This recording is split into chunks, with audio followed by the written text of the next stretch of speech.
মই প্রতিবাদ করেছো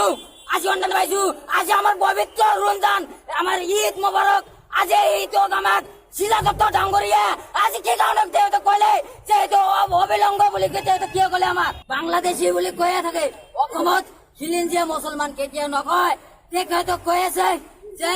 এখর ভিতর 97% দেশ মানব বাংলাদেশি তে তো লাড়ি চাষ করি তে তো বাংলাদেশে পড়াবো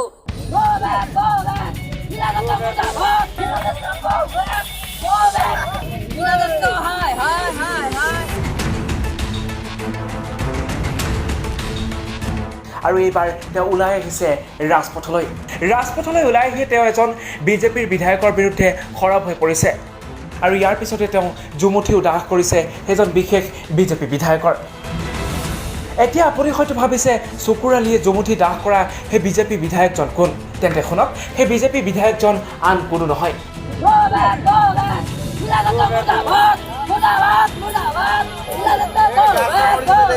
সেই বিজেপি বিধায়কজন হৈছে খোজাই সমষ্টিৰ বিজেপিৰ বিধায়ক শিলাদিত্যদেৱ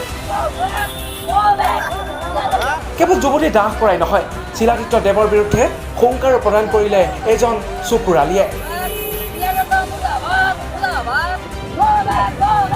কিন্তু বিজেপি বিধায়ক শিলাদিত্যদেৱৰ বিৰুদ্ধে কিয় এই হুংকাৰ শুনক চকুৰ আলীৰ মুখেৰে মই প্রতিবাদ করেছো আজি অন্যায় পাইছো আজি আমার পবিত্র রমজান আমার ঈদ মোবারক আজি এই তো আমার সিলাদত্ত ডাঙ্গরিয়া আজি কি কারণে দেহতে কইলে যে তো অবিলঙ্গ বলি কে দেহতে কি কইলে আমার দেবতা আজি অবলঙ্গ পবিত্র ঈদ মোবারক আজি এটা আমার খুশির একটা দিন যেটা আমার পবিত্র আমার ঈদ মোবারক যেটা কইলে দেখা তো আমার দুর্গা পূজা যেটা কালী পূজা দেখা তো অবলঙ্গ নয় দেখা তো হোলি পূজা যে ঈদের উপর হামলা চালায় যেহেতু রং দেওয়ালি করি রং দিয়ে যেহেতু যে করে এবিলাক অবলঙ্গ নহয় আজি আমার অবলঙ্গ বলি যেহেতু শিলাদত্ত ডাঙ্গরিয়া কলে আজি শিলাদত্ত এই গাঁৱতে কৈছিল যে গুৱাহাটী 6 গাঁও ওচৰত যে আমাৰ ক্যান্সাৰ হয়েছিল সেইবিলাক কাৰণে কৈছিল কিন্তু এইটো পাৰমিশন কিয় দিলে ছিল আৰক্ষী কিয় পাৰমিশন দিলে ক্যান্সাৰ কাৰণে আৰ কেউ তো কিয় কৰলে এইবিলাকে মানুহ নাই আৰু তো কৈছে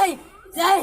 বাংলাদেশি বলি কয়ে থাকে অসমত খিলিন যে মুসলমান কেতিয়া নকয় তে তো কয়েছে যে এখর ভিতর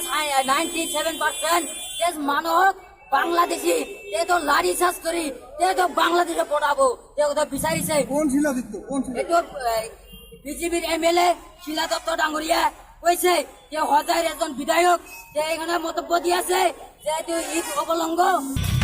আনহাতে হঠাতে আলমগঞ্জৰ ৰাজপথলৈ ওলাই আহি এইদৰে চকুৰ আলীয়ে বিজেপি বিধায়ক শিলাদিত্যদেৱৰ বিৰুদ্ধে হুংকাৰ প্ৰদান কৰা কাৰ্যই বহুতকে আমোদো দিলে ব্যুৰ ৰিপৰ্ট টাইম 8